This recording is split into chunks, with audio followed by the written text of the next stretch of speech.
I won't lie, when I watched ReZero the first time, I thought it was mid. Until I saw every other dump job the anime could have pulled. I was naive and uncultured back then. When I saw Rim chugging it towards Subaru with her Twizzler pull and peel joints, you know what I thought? Now that is regular waifu material right there.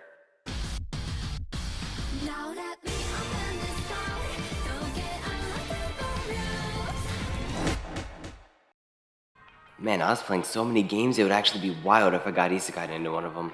I mean, but there's like no possible way. I couldn't be transferred into that one world, you know, with the heroine, right?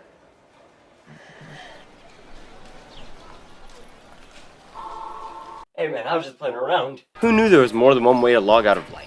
No truck, no train, just gone.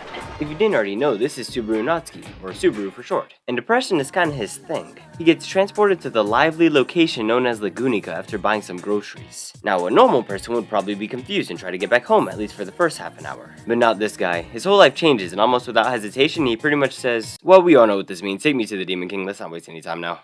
Incredible. The moment he gets teleported, he already knows he's the main character. He just doesn't know it's in the very worst sense of the word. Many would say the main character can't die, but after seeing this, I realized there's a bit more to that rule. I'd say it's more along the lines of the main character can't die permanently. Let me give some context. ReZero is what happened if anime and depression had a baby. So you get booted to another world, you're given infinite lives. What do? Well, obviously you speedrun that baby like a Mario game. The writer thought, let's just give a guy infinite lives and see how many ways we could kill him. Every time something good happened, I knew I was about to have a bowling ball thrown at my feelings. So it's basically Mario Kart. On another note, it's actually wild how much backlooping and foreshadowing this anime does. In the times where nothing is actually happening, I'm looking for the smallest, most insignificant detail and pinning it, because it'll probably be the thing to kill this guy.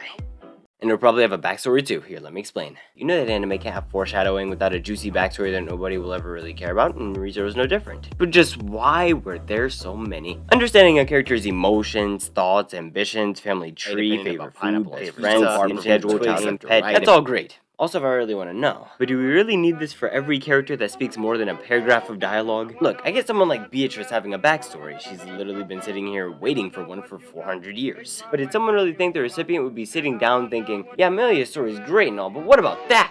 The premise of ReZero is what I think almost every time I see a series that gets started by pure coincidence. Like, what if he hadn't met her again? What if he didn't fall? These are all scenarios where I could predict what happened, but would never have any definitive proof on. But in ReZero, almost every scenario is played out until we get one that's just barely good enough. Like, hey, what if he got there earlier? Hey, what if he tried to fight her instead? Hey, why does he keep on taking that same back alley, dude? I know this isn't the newest anime to come out, but man, is it a crazy one. They have checkpoints just randomly scattered throughout this guy's life. Now, this is fine in the respect that if he dies, his progress will be saved. But also bad in the respect that if he dies, his progress will be saved. Okay, to put it simply, if Subaru makes a mistake and then proceeds to live on for too long, he could unwillingly autosave, if you will. But surprise, surprise, he doesn't really like the feeling of somebody mingling with his guts, which is why he doesn't just kill himself right away. Now, they have a few ways someone could look at this. Either A, oh my gosh, that's so depressing, Subaru saw all of his closest friends die over and over again, and there was nothing he could do about it, I'm so sorry, you poor soul. Or B, you know, I read in a book once, this is how cats live.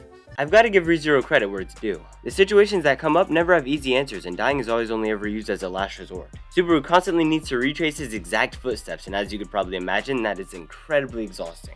He isn't perfect, which ironically makes him the best character lead. Since he isn't the strongest sage with the weakest crest or anything, he needs to depend on his connections and negotiation skills to survive through each checkpoint, which is so much more interesting than seeing someone who could just do everything themselves. So, I guess what I'm trying to say is, ReZero's fine, watch it if you want. That's all, I'm off.